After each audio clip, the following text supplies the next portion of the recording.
Hey everybody, John from RealGamerNewz. Before we get started, if you or anyone in your family has ever suffered from kidney problems, you know how bad it can be. Today we're asking for anything you can spare to help a good family in the Philippines who required expensive procedures for chronic kidney disease, including one hospital bill alone that was over 350,000 pesos. That's around $10,000. The family are good, hardworking people, which could really use the help getting back on their feet. If you don't have any money to give, you can still help by sharing the link and telling someone about it. Thank you in advance for your consideration. Check the link in the description for more information and to donate today. Now let's get into today's video. What's up everybody, we're playing Disintegration right now on PC. It actually supports 6K and 8K. We're going to be playing at 4K. I like my game pretty sensitive. Maybe not 100. Try 62. Like, no idea what to expect anyways, but 69. This better be up there too.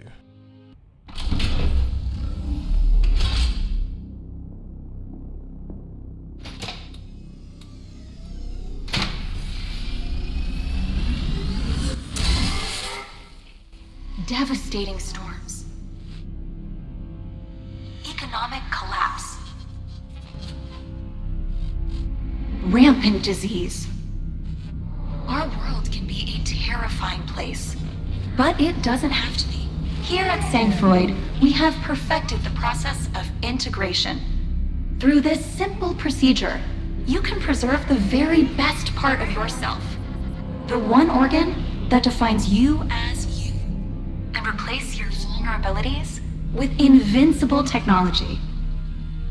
At Sangfroid, cooler heads prevail.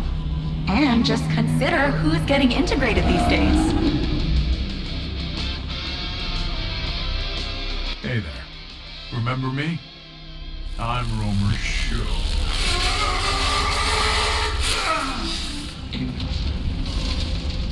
If you didn't know, this game is available now.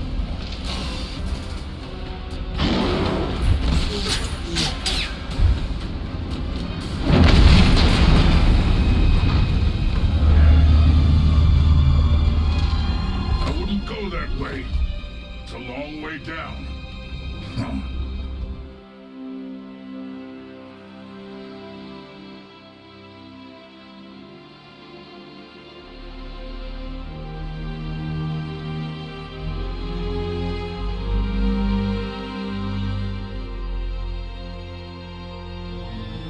Not one step further.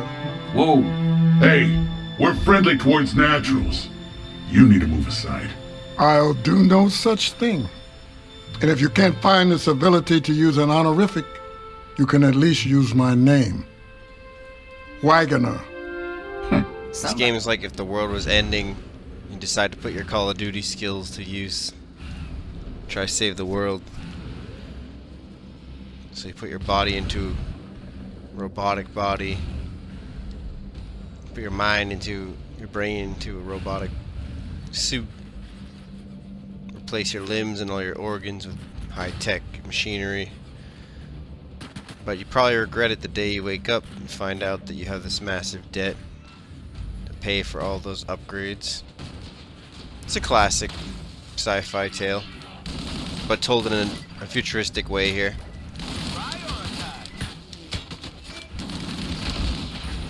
Squad-based mixed with shooter. Okay. Will do. Man, we've killed a lot so far. Just imagine if each one of these were people, and then they converted themselves into cyborgs. This is the thanks they get. They just become cannon fodder. Wow. Interesting. Will do.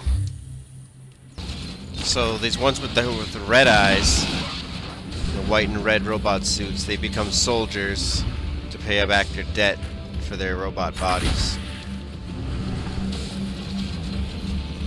Now this is the level of enemy security I was expecting.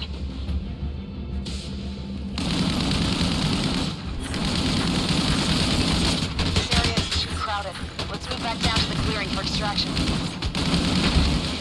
Or really, what are they? They have a shared consciousness? Get to the shuttle.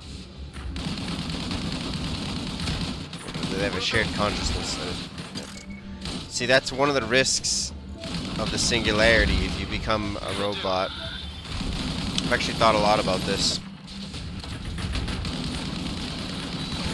See, if you're not careful, instead of controlling the computers may end up controlling you. That's what we have to try really hard to avoid.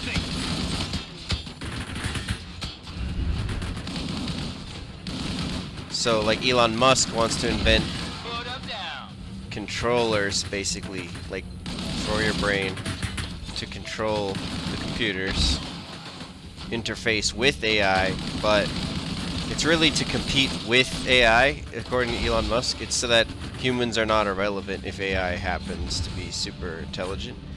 It's more like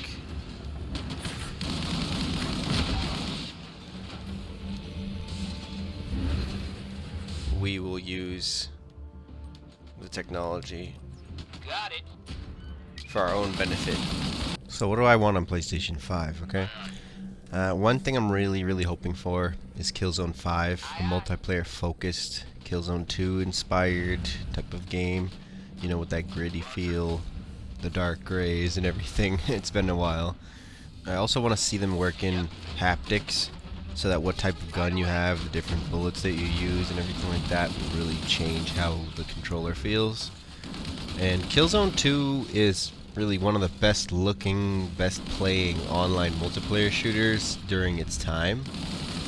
And I think it's a highly underrated game. I mean, during the time on PlayStation 3, I had a huge clan, international clan. We're still skill clan, but we're not all in the same game nowadays.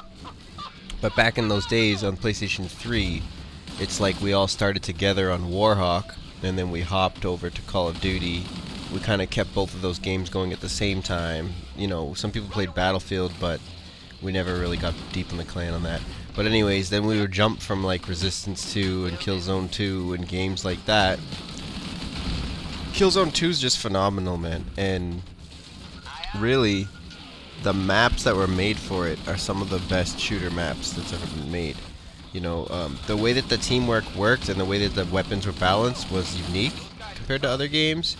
And I bought the DLCs as well. There was a huge moving train level, and like they were insanely high quality stuff. But it just died out over time, unfortunately, and now that experience cannot really be the same. So Killzone 5 would be fantastic. I'd also like a really good, fairly accurate World War II game with co-op. So, you know, working together as a team through the famous battles in history, that seems like it'd be a lot of fun to me. I've been getting that craving a lot. The new age World War games, they just don't satisfy that craving. They're too, like for example, fully automatic machine guns in World War I were extremely rare. They were almost never seen. They were invented, yeah, and some people had them here and there, but they were extremely rare. But yet in Battlefield 1, we see them everywhere. And then Call of Duty World War II, it just doesn't feel like World War II to me. So I'm really hoping for something better than that. He who does not know his past is doomed to repeat it, right? Another thing, high-quality single-player games with deep topics explored in narrative. This Disintegration is a decent example of that, although the gameplay is kind of boring at the moment. But yeah, that's something that Sony always does a good job with in terms of their first-party studios. I hope that that continues, even though sometimes the third-party studios, I find like they approach more interesting topics, but they don't do as good of a job exploring those topics.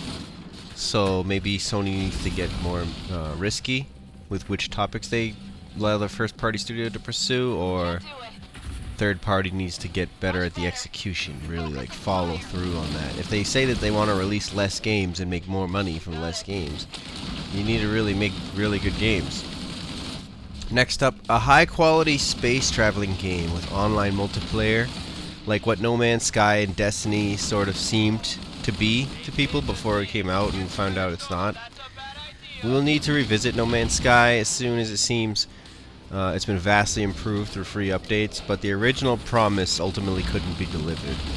So nonetheless, I want to see PS5 deliver something on another level in regards to well thought out gameplay design around this concept, as well as technical performance to actually pull it off. And a turn-based retro-inspired JRPG that expands and revives the genre, that would probably make my dreams come true. Finally, bring that classic masterpiece Final Fantasy VI style game into the modern age. We have Final Fantasy VII Remake, Final Fantasy 15 for the hybrid evolution of action RPG and tactical commands, but we also need something like an Octopath Traveler that can reach just a bit further, bring this genre to new levels. And I would like it if one main open world action game with sort of MMO online elements became popular, like a GTA Online but without all the microtransactions, but just one great one that lots of people play, not tons of mediocre ones like we saw last gen. And of course, last but absolutely not least, I would like to see a Warhawk Reborn situation. Dylan Job, who's been the maker of Warhawk, he's been designing new ideas for like a Warhawk 2 or Warhawk remake and presenting them to Sony just in case, but he's off making indie games just for the paycheck, and Sony's sort of taking those meetings but not acting on it. Warhawk, if you don't know, is a game that David Jaffe was working on. It was for PS3. It was sort of like a reboot or like a future version of a PlayStation 1 game where you're a fighter pilot, and it's like a really high-tech sort of alternate universe, I guess. From what I understand, it's sort of like humans went to another planet, there's already humans there, so it's humans versus humans, or like humans spread out throughout the world and then throughout the universe, sorry, and then eventually battle each other. Warhawk on the PlayStation 3 was, it came out during the time where the PS3 was really struggling, so it was not like a huge seller, but for those of us that played it, like I've gotten over 1,000 hours, maybe 2,000 hours actually, and there's not that many games I've done that with. Like Elder Scrolls Oblivion, I'm at around like 2,000 hours, Warhawk, I'm higher. My dad has also played it with me, he's that high too. And it's a really important game to us because it's where we met a lot of our clan members from all over the world. And more importantly, it's extremely skill-based. All the weapons are on the ground, so you spawn, you gotta go find them. Their vehicles are like well placed. Like the single-player game that David Jaffe was making got canceled, and Dylan Job basically saved all the workload of everyone who worked there, and like provided a way out for them to produce the multiplayer version, and it was just fantastic. To be honest, it was such a large map, and the jets travel across it so fast, and it just felt like a living, you know, community that you really want to be a part of. You always want to hop into a match, and the tanks, jeeps, jets sort of felt like a little bit like Halo, but the way that everything functioned and was balanced just felt way superior in my opinion. Plus, you know, Halo eventually went down the Call of Duty route where you spawn with your loadout and stuff. Warhawk does not have that, so no matter how much you level up, it's still an equal battle, and that made every battle very interesting, and we really got to know who's good at what, and people got to be proud of their different role that they play in the clan, and man, it was just fantastic times, and hands down the best jet gameplay, best fighter jet gameplay, although it's not realistic because it's a futuristic thing, but definitely that was the best. So now you know everything that I would love to see on PlayStation 5. For as far as the space traveling game, Starfield could hold a potential for that, but it's hard to get excited for a Bethesda game. You never know what they're going to give you. But anyways, let me know in the comments what you want to see on PlayStation 5. And thanks for checking out the video, alright? Until next time, keep it real and keep it gaming. Peace. If you like our video, thumbs up and subscribe, and ring the bell to get notified about each new video we make. Gotta get the follows. Thanks for checking out today's video. Like and subscribe and ring the bell notification so you don't miss out on future videos. Peace.